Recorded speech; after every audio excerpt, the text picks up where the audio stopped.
Assalamualaikum, hello everyone and welcome to IQ Star Education. In this video we will be learning about the fourth chapter जो है आपके syllabus का science 1 के text book का, which is nothing but the effects of electric current. We are going to start and this will be the part 1 of the video. Last video में हमारा third जो chapter है वो cover हो गया था. इस वीडियो में हम effects of electric current chapter को स्टार्ट करेंगे. सो जो first, second and third chapter की लिंक मैं आपको डिस्क्रिप्शन बॉक्स में दे दूँगी. एक प्लेलिस्ट ही मैंने बनाई है, so you can go and check them out together with the science 2 playlist. Science 2 की भी प्लेलिस्ट मैं आपको उसकी लिंक दे दूँगी.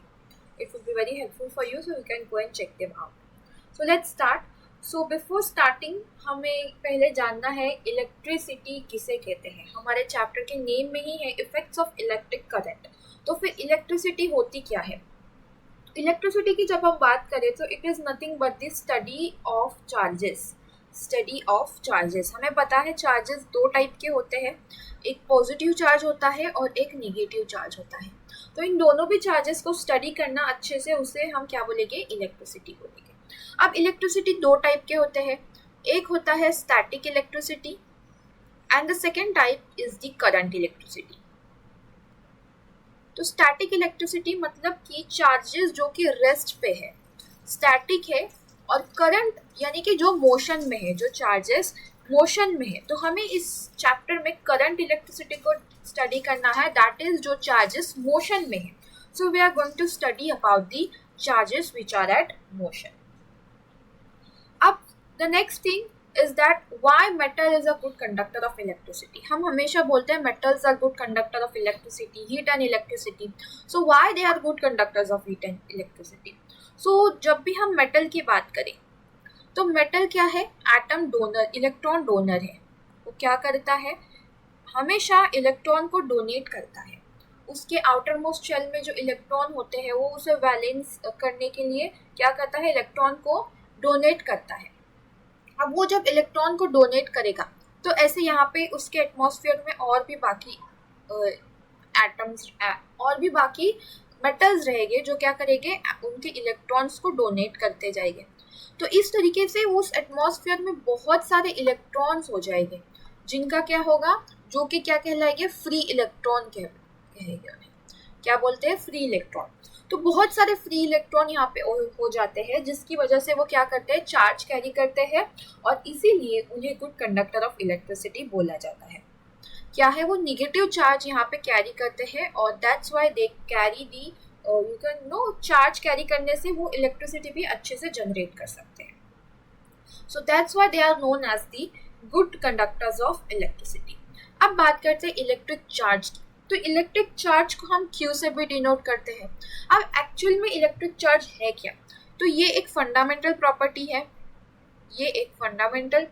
है, और इसका जब SI यूनिट की बात करें तो SI यूनिट क्या है? इसका कूलोम है, जिसे C से डिनोट करते हैं. अब आपको पता ही होगा कि पॉजिटिव चार्ज, प्रोटॉन जो होते हैं वो पॉजिटिव चार्ज के होते हैं. न्यूट्रॉन में कोई भी चार्ज नहीं होता और इलेक्ट्रॉन क्या होते हैं? निगेटिव चार्ज के होते हैं. और ये भी पता होगा कि पॉजिटिव जब एक साथ आते हैं तो वो एक दूसरे को अट्रैक्ट नहीं, रेपेल करते हैं. और जब हम निगेटिव ले तो वो भी एक दूसरे को रेपेल करेंगे. और अगर पॉजिटिव और निगेटिव ले तो ये एक दूसरे को अट्रैक्ट करेंगे. सो हम कंक्लूजन में ये कह सकते हैं दैट सेम चार्जेस क्या करते हैं? रेपेल करते हैं. और जो अपोजिट चार्जेस हैं वो अट्रैक्ट करते हैं. तो जब प्रोटॉन और इलेक्ट्रॉन साथ में आएंगे तो वो एक दूसरे को अट्रैक्ट करेंगे. ऑन द अदर हैंड जब प्रोटॉन या फिर इलेक्ट्रॉन साथ में आएंगे तो वो एक दूसरे को रेपेल करेंगे, बिकॉज ये सेम चार्जेस के होते हैं. बट प्रोटॉन और इलेक्ट्रॉन जो कि दोनों भी अपोजिट है एक दूसरे से, वो एक दूसरे को अट्रैक्ट करेंगे. So that is nothing but the electric charge, जो कि क्या करते हैं? एक दूसरे को अट्रैक्ट करते हैं और उस हिसाब से उनका मोशन होता है. किसका? इलेक्ट्रॉन का. अब the next term that we have to learn is the electric current, जिसे I से डिनोट किया जाता है. और इसका SI यूनिट क्या है? एम्पियर. इसका SI यूनिट है एम्पियर, जिसको A से डिनोट करते हैं. अब ये क्या है? ये एक है रेट, रेट किसका, फ्लो ऑफ चार्ज का, फ्लो ऑफ चार्ज। तो ये किस रेट से चार्ज फ्लो हो रहा है, किस स्पीड से चार्ज फ्लो हो रहा है, that is nothing but the electric current. अब इलेक्ट्रिक करंट का एक फॉर्मूला है which is nothing but the Q upon T, यानी कि कितना चार्ज कितने टाइम में फ्लो हो रहा है वो है इलेक्ट्रिक करंट। ये फॉर्मूला आपको याद रखना है, ये हमें बाद में काम आने वाला है। Next term is the direction of the electric current. अब इलेक्ट्रिक करंट फ्लो तो हो रहा है, उसमें जो इलेक्ट्रॉन्स है वो फ्लो हो रहे हैं, बट किस डायरेक्शन में हो रहे हैं वो हमें देखना है। तो आपको मैंने बताया था कि जो अपोजिट चार्जेस है वो अट्रैक्ट करते हैं, यानी कि इलेक्ट्रॉन यहाँ पे क्या होगा, फ्लो होगा, जो कि निगेटिव है, वो कहाँ पे जाएगा, पॉजिटिव टर्मिनल पे जाएगा। ठीक है, पॉजिटिव टर्मिनल यानी प्रोटॉन के पास जाएगा। अब यहाँ पे मैंने एक सर्किट ले लिया है, ये क्या है, एक सर्किट है।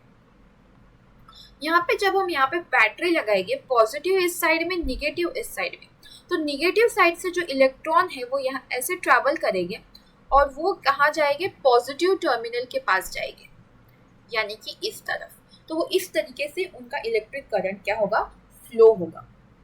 And this is nothing but the direction of the electric current, यानी कि वो निगेटिव टर्मिनल से पॉजिटिव टर्मिनल की तरफ जा रहे हैं। अब the next term is the potential difference, जिसे क्या बोलते हैं, वोल्टेज भी बोलते हैं और V से डिनोट करते हैं। इनका ऐसा यूनिट जो होता है वोल्टेज का, वो भी वोल्ट ही वो होता है, जो कि V से डिनोट करते हैं। Now it is nothing but the work done per unit charge, यानी कि एक चार्ज में या एक कितने चार्ज में कितना वर्क डन हो रहा है, उसे इस तरीके से हम बोलेंगे, यानी कि वर्क डन अपॉन चार्ज, यानी कि कितना चार्ज को कितना जूल की एनर्जी लग रही है फ्लो होने के लिए। This is nothing but the V, that is potential difference. 1 volt, जब हम बात करें 1 वोल्ट की, यानी कि एक चार्ज को फ्लो होने के लिए 1 जूल की एनर्जी लगती है, ऐसा हम कह सकते हैं। And that is nothing but the 1 volt. 1 volt is equal to 1 joule upon 1 coulomb. So this is nothing but the potential difference, that is voltage.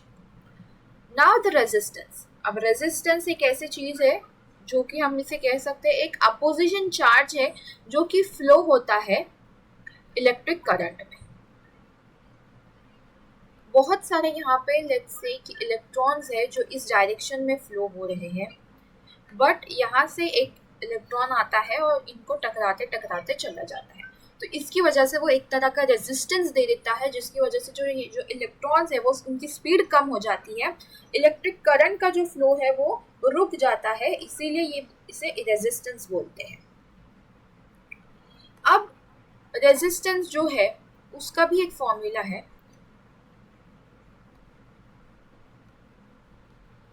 जो रेजिस्टेंस है we can say that I is directly proportional to और inversely proportional to R।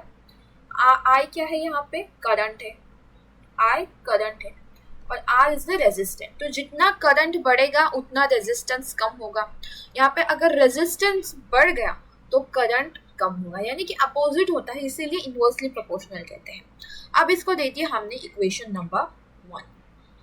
Next thing is that I is directly proportional to V, यानी कि जितना current बढ़ेगा उतना voltage भी बढ़ेगा, जितना वोल्टेज कम हुआ उतना करंट भी कम होगा। इसको हम देते हैं इक्वेशन नंबर 2। अब दोनों भी इक्वेशन को जब हम मिक्स करेंगे तो हमें कुछ इस तरीके से मिलेगा, V अपॉन R, यानी कि ये डायरेक्टली प्रोपोर्शनल है V से और इनवर्सली प्रोपोर्शनल है R से।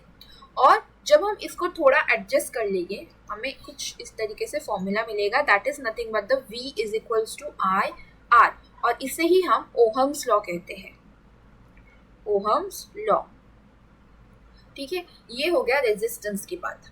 अब आते हैं नेक्स्ट चीज, that is nothing but the effects of electric current. अब इलेक्ट्रिक करंट का क्या हीटिंग इफेक्ट्स है वो हम देखेंगे। उसके पहले एक चीज मैं बता दूं कि ये है kinetic energy. Kinetic energy means what, जो मोशन में एनर्जी फॉर्म होती है उसे काइनेटिक एनर्जी बोलते हैं। और पोटेंशियल एनर्जी उसे बोलते हैं जो एक ही स्टैटिक चीज से जो एनर्जी फॉर्म होती है वो होती है पोटेंशियल एनर्जी। अब काइनेटिक एनर्जी से जो चीज फॉर्म होती है वो है हीट। और हीट क्या है, एक टाइप की एनर्जी है। हीट से ही एनर्जी मिलती है और उससे क्या होता है, वर्क डन होता है। एनर्जी मिलेगी तो वर्क डन तो होगा ही। अब यहाँ पे जब इलेक्ट्रिक करंट की बात करें तो यहाँ पे जब एटम्स वाइब्रेट करेंगे, एटम्स जब वाइब्रेट करेंगे तभी यहाँ पे हीट जनरेट होगी। उनके मोशन की वजह से यहाँ पे हीट जनरेट होगी। और हीट क्या है, एक तरह का एनर्जी है जिससे वर्क डन होगा। अब यहाँ पे हम कह सकते हैं that V is equals to W upon Q। ये हमने देखा था, V is equal to W upon Q, यानी कि ये पोटेंशियल डिफरेंस यानी कि वोल्टेज का फॉर्मूला है। अब इसको जब हम एडजस्ट करेंगे तो Q को हम इस तरफ ले लेते हैं, यानी हमें वर्क डन का फॉर्मूला मिल जाएगा V इंटू Q। अब हम वर्क डन को रिप्लेस कर सकते हैं H से। वर्क डन यानी कि वर्क किससे हो रहा है, हीट से हो रहा है, हीट एनर्जी से। तो H is equals to V into Q। अब हमने Q का एक फॉर्मूला देखा था, एज यू ऑल रिमेंबर हमने Q का एक फॉर्मूला देखा था that I is equals to Q upon T। I is equals to Q upon T हमने देखा था, इलेक्ट्रिक करंट का जो फॉर्मूला है I is equal to Q upon T। अब हम इसको जब हम थोड़ा सा एडजस्ट कर लेंगे तो इसके प्लेस क्या हो जाएगी, Q is equals to IT। अब यही चीज़ हमने यहाँ पे ऐड करनी है। कैसे ऐड करेंगे, let's see. H is equals to VI, ये हो गया हमारा इक्वेशन नंबर 1। अब आते हैं सेकेंड इक्वेशन पे। इस तरीके से हमने V की भी यहाँ पे प्लेस वैल्यू डाल देनी। V is equals to IR जो कि हमने ओहम्स लॉ में देखा था। तो H is equals to IR, यहाँ पे V की वैल्यू और IT as it is. I मिला के I स्क्वायर हो जाएगा। So V is equals to I square R। बहुत ही ज़्यादा सिंपल है। ये हो गया हमारा इक्वेशन नंबर 2। अब यहाँ पे हम I की भी वैल्यू डाल देंगे। तो हमने I की वैल्यू जब ओहम्स लॉ हम निकाल रहे थे, यहाँ पे देखिए, तो हमें यहाँ पे क्या मिला था, I is equals to V upon R। तो हम यहाँ पे I की भी वैल्यू डाल देंगे। तो यहाँ पे H will be equals to V upon R। Square है इसलिए स्क्वायर एज इट इज लिखेंगे एंड RT। अब R स्क्वायर है यानी कि 2 R है, तो एक R यहाँ से कट हो जाएगा, एक R यहाँ से कट हो जाएगा। तो ये क्या बनेगा फिर, H is equals to V square upon R। एक R अभी भी वहाँ पे है और T एज इट इज। तो हम इसे ऐसे भी लिख सकते हैं, H is equals to V square T upon R। ये हो गया हमारा इक्वेशन नंबर 3। अब तीनों भी इक्वेशन को मैं अच्छे से लिख देती हूँ। आपको आई होप सो ये डेरिवेशन समझ में आ गया होगा। फर्स्ट इक्वेशन हमारा क्या था, H is equals to VIT, ठीक है। सेकेंड इक्वेशन हमारा था H is equals to I square RT। And third equation जो हमने निकाला था अभी, वो H is equals to V square T upon R। तो ये थे 3 फॉर्मूलाज जो कि बहुत ज़्यादा इम्पॉर्टेंट है। आपको इसके ऊपर क्वेश्चंस कैसे पूछ सकते हैं। फर्स्ट तो आपको इन्हें ऐसे ही लिखने बोल सकते हैं दैट राइट और state all this 3 formulas of heating effects of electric current. या सेकेंड थिंग आपको इसको डिराइव भी करने बोल सकते हैं। डिराइव करने बोला तो ज़्यादा मार्क्स के लिए ही पूछा जाएगा। एंड द थर्ड थिंग, आपको ये न्यूमेरिकल्स में भी काम आएंगे। किसी भी 1-2 चीज़ की वैल्यू दे देंगे एंड दे विल से कि इस चीज़ की वैल्यू निकाल लो या उस चीज़ की वैल्यू निकाल लो। तो ये फॉर्मूलाज को यूज़ करके आप इन चीज़ की वैल्यूज निकाल सकते हैं। तो इस तरीके से आपको क्वेश्चन इस पर पूछ सकते हैं। So that was about the heating effects of electric current. बहुत ही ज़्यादा सिंपल था। हमने सिर्फ एक की वैल्यू निकालते गए और उसमें डालते गए। पहले Q की वैल्यू डाली, फिर V की वैल्यू डाली, फिर यहाँ पे I की वैल्यू डाली। तो इस तरीके से हमने तीनों की भी इक्वेशन निकाली। सो बाकी के टॉपिक्स इंशाल्लाह हम नेक्स्ट वीडियो में कवर करेंगे।